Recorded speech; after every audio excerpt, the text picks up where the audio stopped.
I was 5 years old, sitting in a chair just like this one, in a church just like this one. Now, my parents had taken me to go see a play. It was called Heaven's Gates, Hell's Flames. I was 5 years old. It was the scariest thing I've ever seen. I still haven't gotten over it, and I've decided, because I haven't resolved these issues yet, is that I am going to give you a taste of what it feels like to be a 5-year-old at a play called Heaven's Gates and Hell's Flames. It began like this. A mother and daughter were having a beautiful picnic. You can hear birds chirping. They came out, they got their basket out, they were smiling, and I thought, this is a nice play. And I don't know if this is exactly what happened, but in my memory, like an airplane came out of the sky, hit them, and exploded, and they died. And then the lights came on. Mom? Where are we? What is this place? Why are the lights so blue? And then there was an angel right here. An angel. And he had this big book. It said the Book of Life. And he looked at them and he said, is your name in this book? I don't know. What's your name? And of course, it started with a Z. So it took him forever because this angel would start with A, B, C.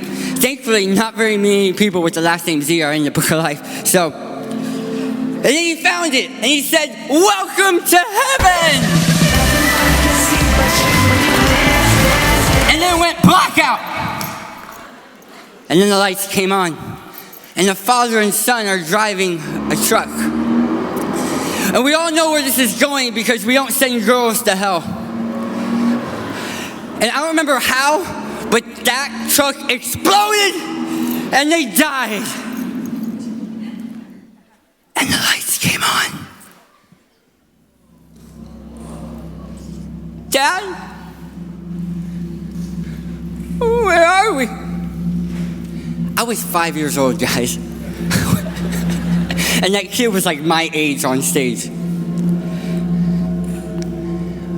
Dark creatures started coming down the aisles. All of a sudden, I heard this noise. It sounded like Heath Ledger back from the dead.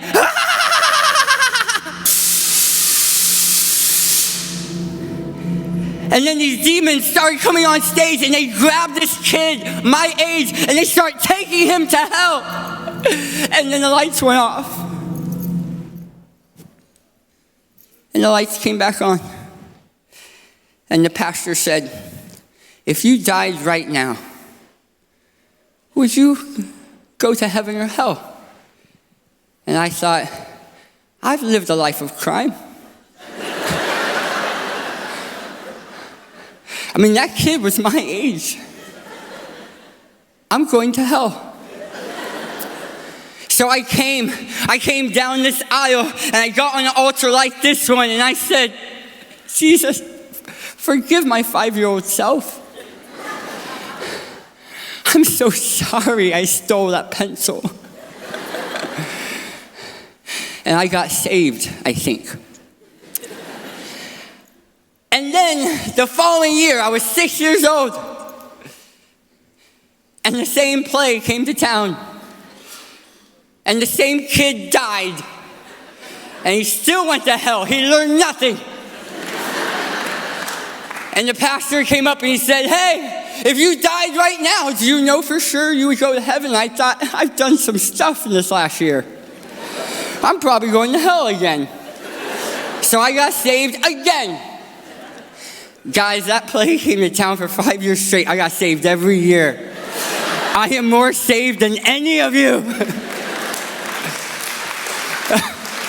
But I gotta be honest with you. It scared me to death. Oh, I don't know why I kept going back. I thought that kid would learn. Man, unfortunately, I ended up growing up with this thought and this idea that anything I do might send me to hell. Like if you cough in church, you're going to hell. If you sneeze in church, I'm not going to say God bless you. I'm going to say, you know where you're going. You're going to hell.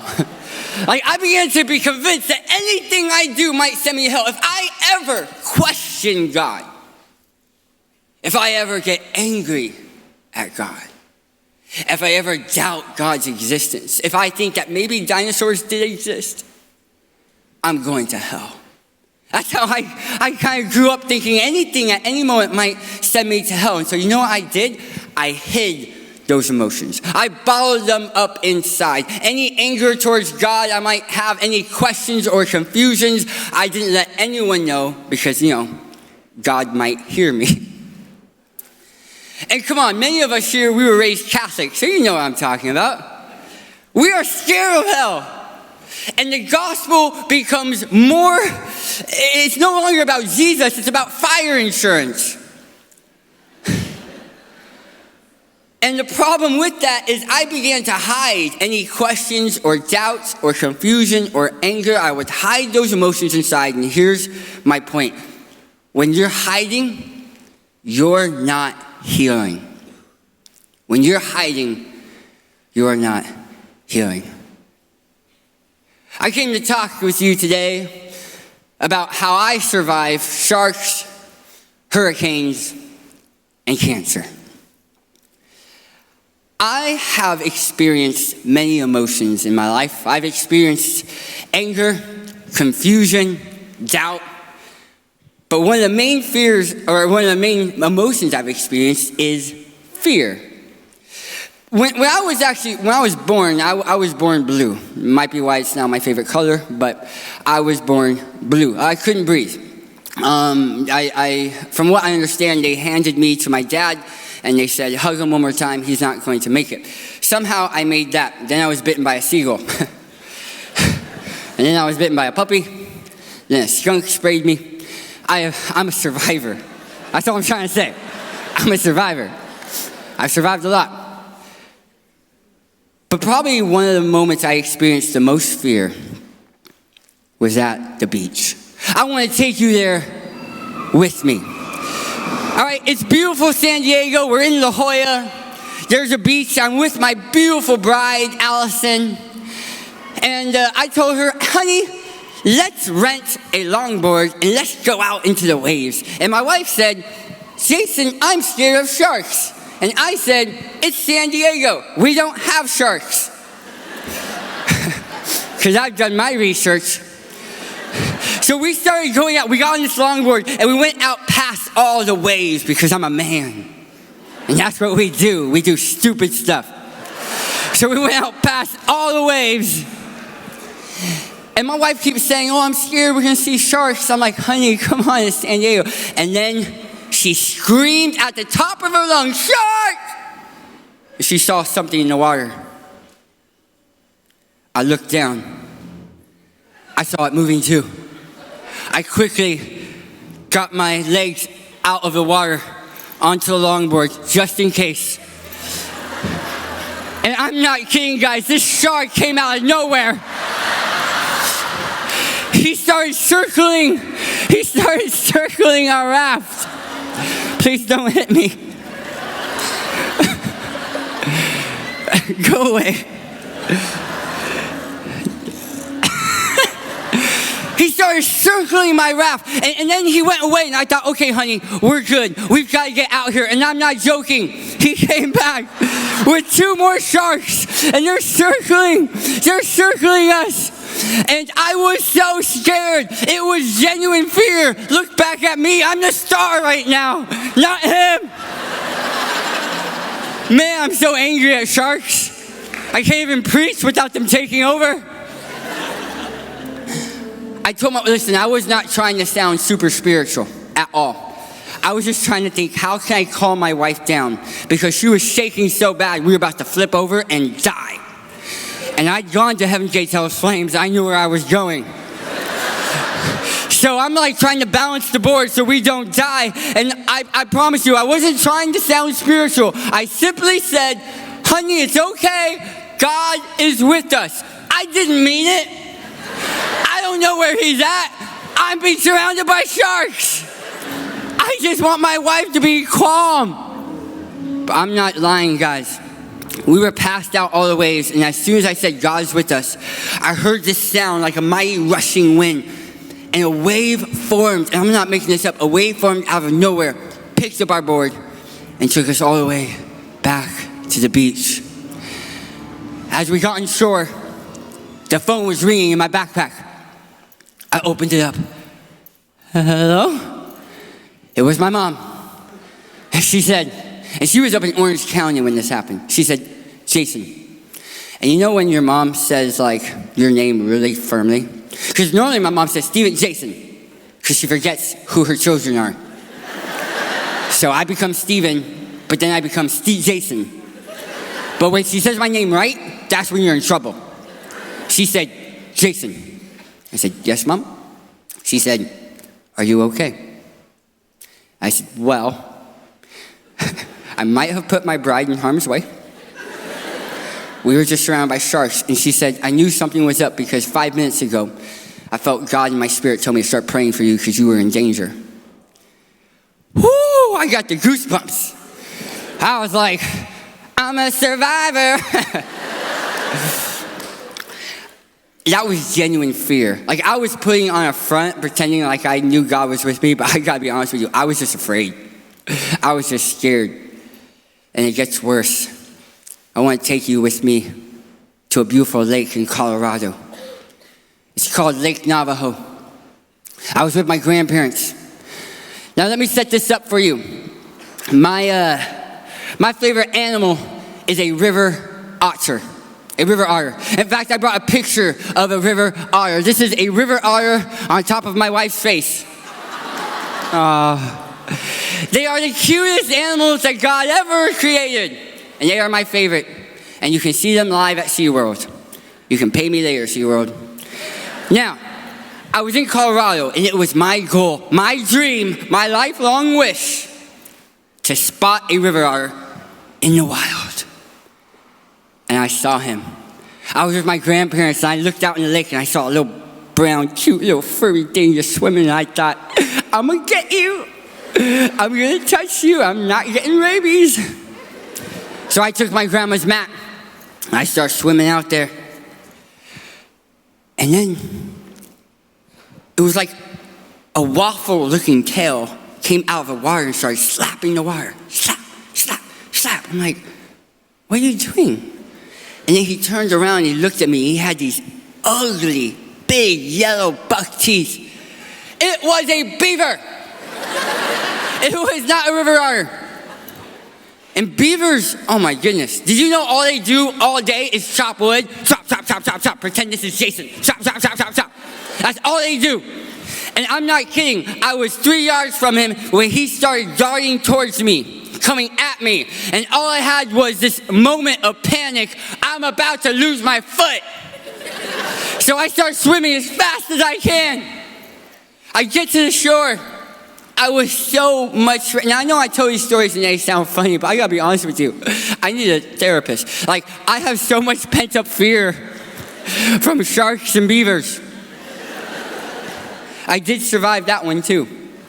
In fact, when SeaWorld found out about my journey with cancer, I forgot to tell you, 14 years ago, on my 14th birthday, my parents took me to SeaWorld to meet a river otter for the first time. That's when I fell in love with river otters.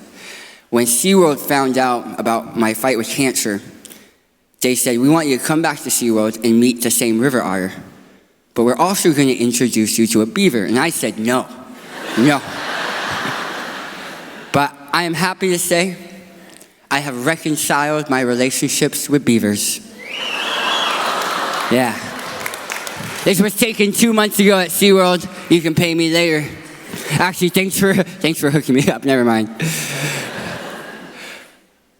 But man, I've experienced fear so many times. But I gotta be honest with you, I never experienced more fear than a year ago. I had just gotten this job. I was so happy. My wife and I were getting ready to move to Bonita. It was February of 2016. I had just met Pastor Jeff. He was so tall. I said, yes, please hire me and get me some stilts. And he hired me, and I had just gotten a job. And 2 weeks later, there was a tumor on my tongue. And I went into the hospital, and they said, they did a biopsy, and they said, you have tongue cancer. And I said, no, I don't. That's not me. And I said, how do you get tongue cancer? And they said, well, normally it's from chewing tobacco if you've chewed tobacco for like 30 years. Have you chewed tobacco for 30 years? No, I'm 28 years old, and I've never done drugs because they send you to hell.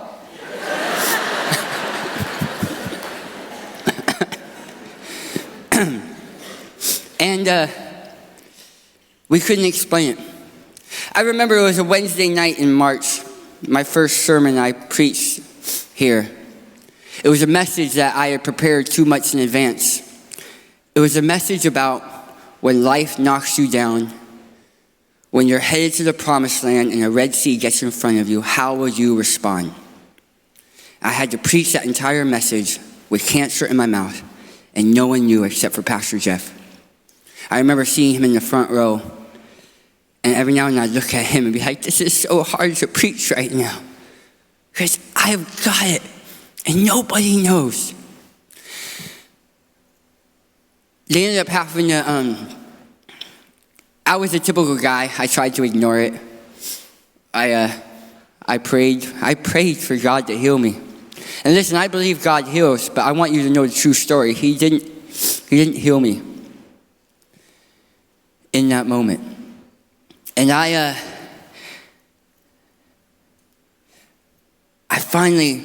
took it too far. I went up to preach at a conference in Seattle, even though my body was falling apart. Every time I would cough or sneeze, my body would lock up and I would have spasms and I no longer could lay down in bed. And I started walking with a limp and it felt like my hip was out of place, but I kept ignoring it because I couldn't face the reality that I had cancer. And finally, I pushed it too far. I got back from that conference in Seattle, and my body said, "I'm done." I fell out of the shower. I landed on the ground, and I just started screaming in pain, and my body began convulsing. And all of a sudden, I got so cold, and it wasn't even cold in the house, but I began freezing and shaking, and I couldn't control it. And my wife came out, and we were at my parents' house at this moment because we had sold our house, but the new one in Bonita wasn't open, so we didn't have a place to go at first. And then I'm on the bathroom ground screaming and crying, and they had to call an ambulance, and they took me to the hospital, and I was in the hospital for 13 days when they said, "Your cancer has now spread to your neck. You can't wait any longer to operate." I believe it was stage 3 cancer, borderline stage 4. You have to get this taken care of. So I had neck surgery and tongue surgery. And they removed 20% of my tongue, and they opened up my neck. They removed half the lymph nodes, and then it was over. It was June 2016. I came back to church. I was so excited. I finally got to meet the youth group. And by the way, during that time, there was a moment where we couldn't stay anywhere, and the house wasn't open yet. And so literally for 3 weeks, my wife and I were homeless, living out of a hotel. I've got a walker because they also had to do hip surgery. I'm in a wheelchair, living in a hotel. I was so afraid. And then we thought it was over. And I was back. And then something started forming again on my tongue. And I knew I can't ignore it this time. I went in, I got a biopsy. I remember I waited for that phone call. We were a month away from conference. I'd been planning all summer for youth conference. We had 1 month left. My wife was driving and she was waiting for that phone call. The doctor called me and I was hoping he would tell me, "Hey, it's not cancer, you're good." He told me, "You need to cancel your conference because you need to come in immediately. You have cancer and it's come back more aggressive." I took that phone. I was right back here in the green room, editing videos for a conference. I called my wife. She had the phone on speaker. She'd been waiting for my phone call all day. And even though she was driving, she made sure to put it on speaker just so she could hear the news. I said, honey, the cancer is back. As soon as I said that, we heard a siren. The police pulled her over, gave her a ticket. And I was so angry. I remember saying, are you kidding me? Are you kidding me? She's been waiting all day for my phone call and you're going to give her a ticket? I was so angry. They scheduled my surgery for a couple days after conference. The day before, my wife and I went down to Mexico. We were looking into some other potential opportunities. And then we got stuck down there. One of the drivers was like, I don't want to wait in traffic. You guys get out and walk. And I could barely walk. And blood was coming out of my mouth. My wife was holding me up, and we're stuck in Mexico. And we looked at each other and we said, what happened? What happened? She barely got me across the border. We called Uber. We got back the next day. I did a 15-hour surgery. They removed 60% of my tongue. They opened up my neck. They removed all the lymph nodes. And as I was sat there in the hospital, I want to be honest with you. I have never been part of a large church family. I grew up a very small church. I didn't want many people to know at first what was happening because I didn't want to be a hero. I didn't want to be a model of faith because I had so many people and they were so loving, but they would tell me, man, I can't wait to see the man you become after this. Man, I can't wait. You're going to be a man of God. Such faith you have. And I thought, I'm just trying to breathe right now. I'm just trying to survive. Don't use me as an example. I just am trying to stay alive. There was a moment, they had a trach in my throat. My tongue was so swollen I couldn't swallow or breathe through my neck. They put a feeding tube up my nose and it was scratching the back of my throat. I had tubes coming out of everywhere. And in that moment, there was so much, if I may be honest with you, there was so much mucus building up in my neck. I couldn't breathe through my throat. They had accidentally pulled on the rope in my nose until I was bleeding and it plugged up my nose. And my tongue was so swollen, I couldn't breathe through my nose, my mouth, and my throat. And I started freaking out and panicking in that moment, just trying to get air, trying to get breath. And because of all the pain drugs, and by the way, pain drugs are so nice sometimes. I know we're not supposed to talk about drugs in church, but sometimes they had so much pain drugs in me and they weren't working, but they forgot to give me stuff that would help me be able to go because pain medicine will block you up. And if I may be transparent with you, they accidentally overdid it. They gave me a bunch of medicine to make me go. And there was a moment where I sat in the bathroom screaming at the top of my lungs in so much pain with diarrhea coming out uncontrollably. I was sitting in my own crap. And I said, I can't do this for another 5 minutes. And the problem was the doctor told me it only gets worse for the next 4 days. And I said, I can't even do 5 more minutes. If it hurts this much to live, I don't want to live. And I'm going to be honest with you. I sat in that hospital bed and I got my phone out and I went to Google and I began to type in easy ways to die because I want to kill myself, but I don't want to hurt anymore. And I know you look at me and you're like, but you're a pastor. You're an example of faith. I'm a human who was pushed to the brink. And no longer I couldn't hide those emotions anymore. I was afraid. I was scared. It was torture. And I couldn't hide those feelings anymore.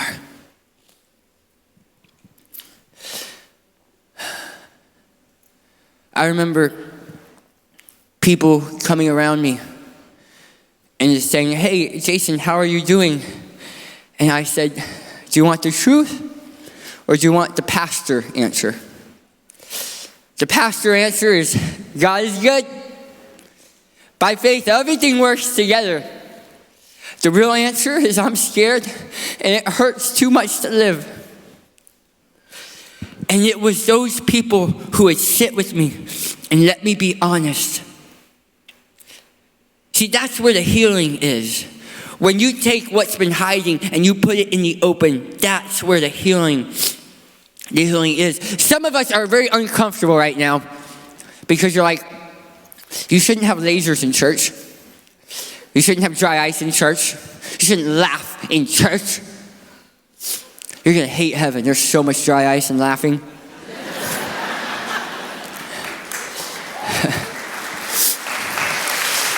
But some of us are very uncomfortable because you're like, that's our youth pastor? Our youth pastor is suicidal? Great. I was already nervous about my 13-year-old cutting himself, and that's their pastor. Can I tell you that the Bible is filled with real humans who had real emotions and they didn't hide it? Moses, at one point, he said, God, just kill me. I hate people. Elijah was suicidal. Jeremiah was suicidal. Do you know that it's okay to have dark moments and to be honest and real? That's okay. In fact, church should be the safest place to have those emotions. I'll prove it to you. I know some of you are judging me right now. And you're saying, the Bible is holier than that. It's funny how we make the Bible holier and sometimes it wants to be honest. It wants to be about real human stories. And we're like, well, that's not holy enough. Well, I'm going to prove it to you using the Bible. I know you've been waiting for the Bible. You've been like, there's been dry ice, there's been a shark, but where's the Bible? Here's the Bible.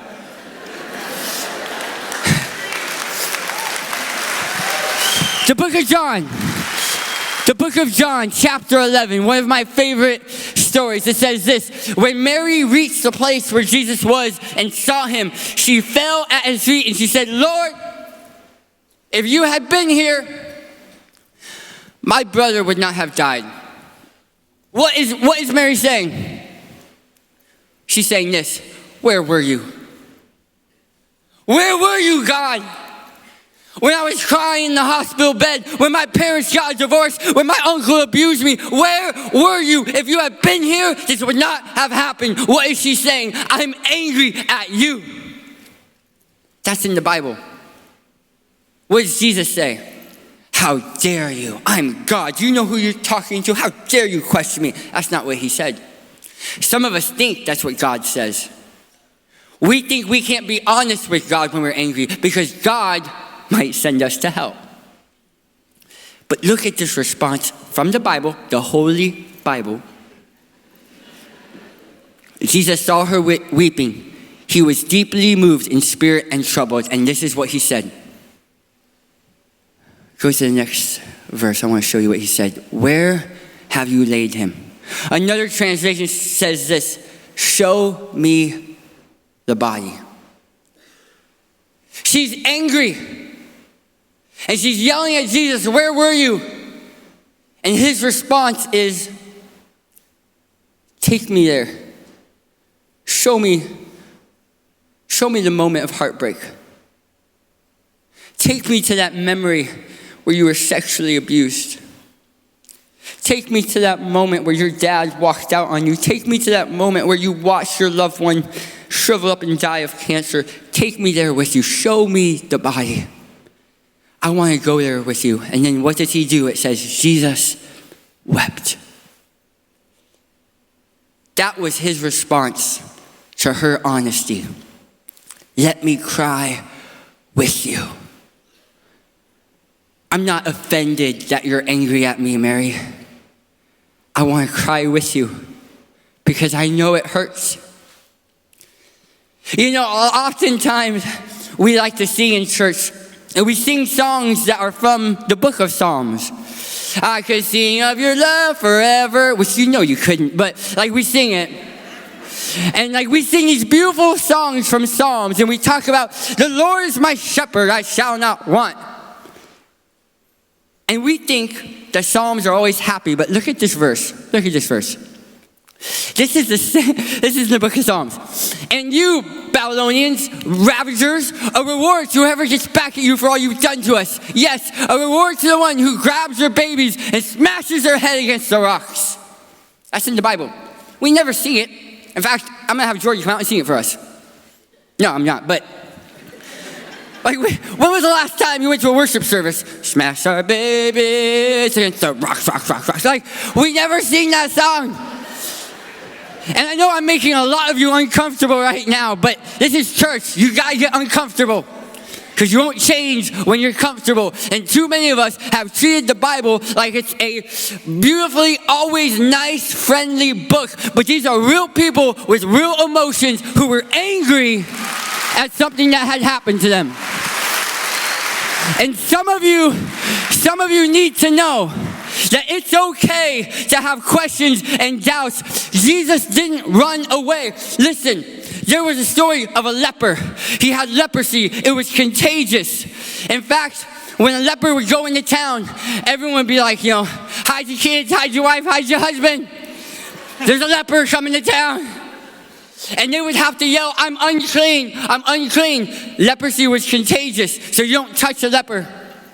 And one day a leper comes to Jesus and he says, Jesus, if you are willing, you can make me clean. And I can imagine all the disciples backing up like, don't get too close, Jesus. What does Jesus do? He walks up, he touches the leper. And here's the thing, that leprosy wasn't contagious, he was contagious. What was in Jesus was stronger than what was on him. And he who knew no sin became sin so that we become righteous. That's Jesus. That's Jesus. He doesn't run from your pain. He doesn't run from your questions and your doubts and your fear. Stop hiding it. Because when you're hiding, you're not healing. And Jesus is saying, I'm here. In fact, even Jesus. I know some of you are waiting, what about Jesus? What did Jesus do? I've got a bracelet. What did Jesus do? I'm going to tell you what Jesus did. In the garden, knowing what was about to happen to him, he said this, Abba, Daddy, Father, everything is possible for you. Take this cup from me. What is Jesus saying? God, I don't want to do this. I'm going to because it's your will, but I don't want to. And then as Jesus was nailed to a cross, he yelled this at the top of his lung, quoting from the book of Psalms. He said, my God, why have you forsaken me? Even Jesus, in that moment, wasn't hiding his emotions. Let me end with one more example. I'm a bad cook. I know it's really hard to follow my sermons because you're like, you have me crying and then now you're a bad cook. I don't get it. You're playing too much with my emotions. I can't handle it. I've been on a roller coaster of emotions too. I'm such a bad cook that sometimes the fire alarm would go off like every Monday when I cooked. And I got so mad at that fire alarm. I was so annoyed with that fire alarm. So because I'm a man, so I turned it off. I unscrewed that thing, I took the battery out, I said, who's boss now? Yeah, no more fire alarm. And then, not too long ago, I was trying to make my wife fries, potato wedges. And I was in the other room, and apparently I started a grease fire. And I didn't know it because there were no more fire alarms. And I walked into the kitchen, there was smoke everywhere. I literally had to call 911 because I didn't know what a grease fire is. And they came over, and the first thing they looked for were my fire alarms. And they said, where are your fire alarms? And I said, they were annoying me. And that's how we treat our emotions and our feelings. They're like a fire alarm. And that fire alarm is necessary It's okay and it's good. And it's trying to tell you there's something deeper that needs to be taken care of. But too many of us are turning off our fire alarm and bottling up inside. But when you're hiding, you're not healing. You know how I survived sharks, hurricanes, and cancer? Because I had people around me who would bless you. I had people, and you're not going to hell. You're not going to hell. Woo! Woo! That was a close one, though. If you had sneezed last Sunday, different story. Where was I? What was I talking about? Seriously, help me. I don't know what I was just talking about. Fire alarm, thank you. Oh yeah, so this is how I survived sharks, hurricanes, and cancer. Let's get emotional again. I survived because people came around me and they let me be honest. I had friends who would show up to my house with an acoustic guitar and say, hey, you want to worship? And I said, no, not right now. Can you sing over me? I don't have the strength to sing. And they would sing over me. They would let me be honest. And I would tell them, I'm struggling right now. I've got anger, I've got fear. Because I got 200 kids looking at me, waiting for me to come back and be, wow, look at Pastor Jason. Such a man of faith. And there was a moment where I said, I can't kill myself because what would they think and what would they do? I gotta tell you, it's hard to be a pastor and go through pain because you aren't surviving for yourself, you're surviving for a church. And I thought, I can't let them see my weakness. But I had a small group around me, and with them, they could see my weakness. And in that honesty, I took what was hiding and I brought it into the open, and I found healing. You need to not isolate yourself. By the way, when I was having suicidal thoughts, you know where I was? I was by myself, isolated. When you're by yourself and when you're isolated, that's when you have your darkest thoughts, and they don't even make sense. Have you ever been thinking like really jumbled dark thoughts until you said it and you thought, that's dumb, right? As soon as I began to speak it out loud, I realized, wait. I don't actually feel that way.